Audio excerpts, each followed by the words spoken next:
Alors, Pascal Bérubé, donc on est à la Maison des Jeunes parce qu'aujourd'hui, on célèbre le 45e anniversaire et vous teniez à y être.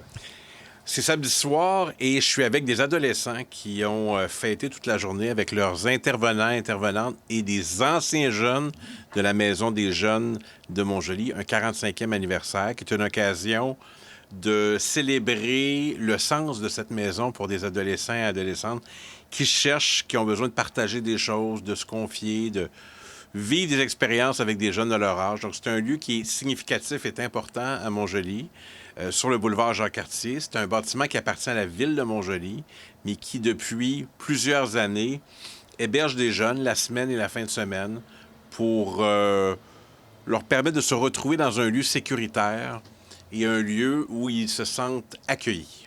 Alors, c'est important pour moi de venir écouter ce que les jeunes ont à dire, leur témoigner de l'importance de cette institution et leur dire que je reviendrai écouter les jeunes pour apporter avec moi à l'Assemblée nationale leur témoignage sur l'avenir de la région, l'avenir du Québec. C'est des beaux jeunes qui ont beaucoup de choses à dire. Et depuis 45 ans, combien de jeunes sont passés ici puis ont vécu des expériences qui ont changé leur vie grâce à des intervenants qui sont impliqués, puis des bénévoles sur le conseil d'administration qui sont très actifs. Donc, ça fait plaisir, des activités comme celle-là. Hier, c'était la nuit des sans-abri. Montjoly a une grande tradition. C'est encore le cas hier. J'étais du côté de Matane hier. Important de dire que c'est un phénomène qui est maintenant celui de notre région, l'itinérance. À Montjoly, à Matane, à Amqui, à Rimouski, il y a des itinérances plus visibles qu'avant. Des gens qui dorment dans leur véhicule, des gens qui dorment dehors, des gens qui n'ont pas d'endroit où aller, des gens qui vivent de la détresse, de la solitude, de la vulnérabilité. On a une responsabilité individuelle d'être attentif aux autres. Moi, j'ai eu un cas récemment à Montjoly où les gens m'écrivaient. Ils disaient, il faut aller secourir une personne qui dort dehors. Beaucoup de gens sont au courant de ça à Montjoly. Un samedi soir, j'ai contacté le maire qui était déjà impliqué. C'est ça aussi notre responsabilité collective comme élus, de trouver les moyens pour porter assistance à des gens. Donc l'itinérance, c'est plus un enjeu de Montréal ou de Québec, c'est un enjeu dans notre région, tristement. Et j'ai l'impression que ça ira pas en s'améliorant. Donc, C'est ça, même si on est en 2025, ça existe et ça prend de l'ampleur. le coût de la vie augmente. La nourriture, c'est incroyable. Le logement, l'essence. Alors, les gens ont de la difficulté à vivre. Puis, à un moment donné, il peut arriver des revers de fortune. On peut se séparer, avoir des enjeux de santé physique, santé mentale, perdre un emploi. On n'est jamais à l'abri d'un changement qui fait en sorte qu'on est comme un peu éjecté de la vie puis qu'on se retrouve sans abri. Alors, soyons attentifs les uns à l'égard des autres. Puis aussi, ben moi, ma responsabilité, c'est de plaider qu'on ait les ressources nécessaires pour porter assistance. La Maison de l'Espoir, ici à Montjoly, fait un travail exceptionnel, mais avec des moyens là, qui sont modestes. Et il faut être capable de s'occuper de tout le monde. Donc, moi, ça me touche beaucoup, ce genre de soirée-là. Ça en fait 2 en ligne. Vendredi, la nuit des sans-abri, puis aujourd'hui, la Maison des Jeunes. D'une certaine façon, c'est 2 moments pour réfléchir à comment on intervient pour s'assurer que l'autre soit heureux. Qui est un adolescent ou qui est un sans-abri ou qui est quelqu'un qui est seul, c'est toujours la même chose. Comment on fait le don de soi pour les autres ou comment, comme élu, on réussit à trouver les façons d'aider les autres qui en ont plus besoin. Et un dossier qui s'est passé pas tellement loin du côté de Rimouski. Donc, la 20, une autre manifestation. Donc, je pense que les gens le démontrent. On veut une route sécuritaire. On veut une véritable autoroute 20, pas une voie de contournement qu'on appelle la 20. Alors, il y avait une manifestation du côté de Rimouski. Il y a un comité de citoyens qui anime ça. Donc, le tronçon entre Notre-Dame-des-Neiges, Trois-Pistoles et Bic. Et à terme, Rimouski-Montjoly, qui est dangereux, on en conviendra. Donc, on était un petit groupe avec la députée locale qui, cette fois, était de notre côté, pas du côté gouvernemental. Et on plaide essentiellement pour avoir les moyens de poursuivre le travail. Mais ce que la députée Maïté Blanchette-Vézina nous a appris est très grave. Elle dit on avait l'argent pour les travaux de la 20 au Bas-Saint-Laurent et le gouvernement de la CAQ a pris cet argent puis l'a envoyé ailleurs. C'est très grave. Qui a décidé ça? Où est allé l'argent? Moi, ça me trouble, là, cette affirmation-là de quelqu'un qui était au Conseil des ministres qui nous apprend ça.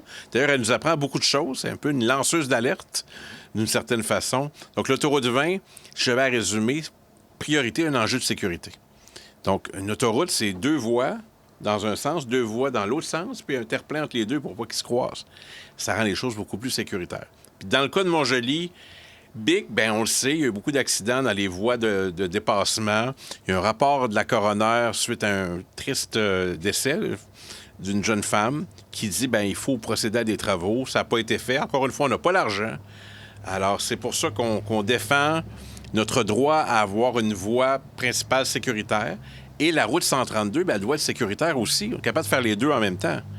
Mais le trafic lourd qui passe du côté de Saint-Fabien, entre autres, et de Saint-Simon, mais je comprends les gens qui habitent là, les grosses vannes passent chez eux, puis ça rend les choses plus dangereuses. Donc, une véritable autoroute, j'espère voir ça. Il reste 1 an au gouvernement de la CAQ pour faire bouger les choses. Il y a un budget routier pour 2025, 26, 27 qui va être annoncé. On espère pour le mieux, mais on maintient la pression. Et aussi, autre sujet, donc le palais de justice. On a eu de la belle visite et ça semble sentir bon. Bien, c'est-à-dire que palais de justice, l'enjeu demeure le même. Notre palais de justice à Montjoly, à l'édifice municipal, à l'hôtel de ville, a dû fermer. C'était dangereux, c'était pas adapté. Là, l'activité judiciaire se fait à Rimouski par intérim.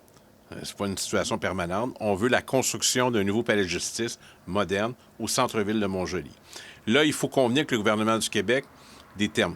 On s'entend que c'est probablement une location. Donc, il y aurait un promoteur, puis là, on a une entente avec le ministère de la Justice pour l'opérer, mais on veut que ça soit au centre-ville de Montjoly. Il y a des négociations. La ville de Montjoly, la MRC de la Métis et mon bureau. Et là, au début, le ministre disait éventuellement un retour. Ça m'inquiétait. Mais là, il a été plus affirmatif. Il m'a envoyé un message suite à une demande que j'ai faite de rencontre pour accompagner Martin Soucy à une rencontre à Québec. Et il a fait une entrevue à une radio privée de Rimouski où il était beaucoup plus affirmatif sur le retour d'activité judiciaire. Ça m'a encouragé. Donc, c'est toujours le même objectif, avoir un palais de justice moderne à Montjoly. Donc, le ministre n'est pas venu, mais disons que sa parole est de la visite qui est venue jusqu'à chez nous. Toutefois, vous me faites penser que oui, j'ai eu de la visite la semaine dernière. Le ministre de l'Agriculture est venu à ma demande. Je veux que les gens retiennent ça, là. J'invite le ministre, il me dit oui, puis il vient. Ça donne les résultats. Au Centre de formation professionnelle Montjoly-Métis, à l'atelier de mécanique agricole à Saint-Joseph-de-Lepage. Il est venu visiter, puis on lui a expliqué qu'on veut agrandir, doubler l'espace. Des gros tracteurs là, qui sont là-dedans. Donc, il a trouvé ça très intéressant. C'est un dossier du ministère de l'Éducation, mais on veut son appui.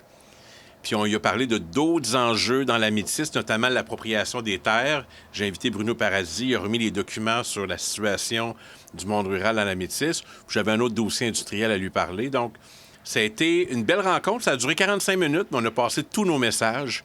Et ça montre qu'on est capable, même dans l'opposition, parce que présentement, je le suis, collaborer avec les ministres. Lui, c'est un nouveau ministre à l'Agriculture. Puis il est venu à ma demande. Ça s'est très bien passé. Donc, d'ici la fin du mandat, il reste moins d'1 an, j'essaie de régler le plus de dossiers possible. Oui, oui. On me chuchote. Là, vous ne le voyez pas, mais c'est Guillaume Quentin. C'est Guillaume Quentin de mon bureau. Ça rend les choses encore plus vivantes et conviviales. La bonne nouvelle qui est confirmée maintenant, l'École Lévesque de Saint-Donat, un nouveau gymnase. Souvenons-nous, j'ai fait une visite en 2021, je ne me trompe pas, pendant la pandémie, à ma demande. Je voulais visiter cette magnifique école qui est une architecture très particulière sur un étage en bois. Ça ressemble un peu à un chalet. Pas de gymnase. J'ai dit, bien là, on va trouver un gymnase. Alors, j'ai échangé avec le centre de service scolaire. Ils ont fait une demande à un programme. Ils ont eu l'argent, donc on a le gymnase. La construction commence. Ça va être prêt pour la rentrée 2026. Donc, si vous m'écoutez, là, les gens de Saint-Donat, vous avez votre gymnase pour les enfants et pour les adultes aussi le soir puis les fins de semaine. On l'a. C'est un gain majeur pour Saint-Donat. Je suis très fier de ça. Mais on va placer ça dans mon bilan.